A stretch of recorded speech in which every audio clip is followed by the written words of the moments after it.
Popcorn is one of 6 types of corn, and it's the only kind that pops. They even breed the popcorn plant to enhance traits like color, taste, and poppability. By fall, the crop is ready to harvest. Peeling back the husks reveals kernels that are smaller and harder than those of other corn. At harvesting, popcorn has moisture content of 16 to 20%. That's a bit too high, so to bring it down to 14%, they condition the crop in these giant bins, pumping warm air up through it to accelerate the drying. It's a critical step. Popcorn that's too dry may not pop, and if it's too wet, it could spoil when stored. In the factory, a series of oscillating screens sift chunks of cob and broken kernels out of the popcorn. The purification process continues at the gravity table. Its vibrating action, along with powerful fans, cause the popcorn to rise and float on air. In the process, kernels that are too heavy or too light gravitate away from the center and are shunted aside.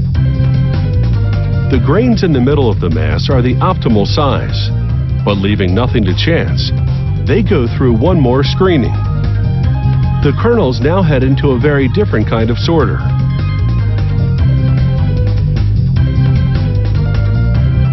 Inside, the kernels fly by an electric eye. It detects remaining debris or defective grains. The machine sends a blast of air to get rid of them. It's time to test a sample of the production run. He pours in a ½ pound of kernels along with some oil. As the pot reaches 446 degrees Fahrenheit, the water in the kernels starts to steam. As the pressure builds, those kernels explode and turn inside out. This reveals the starchy part of the kernel and creates a white, fluffy puff.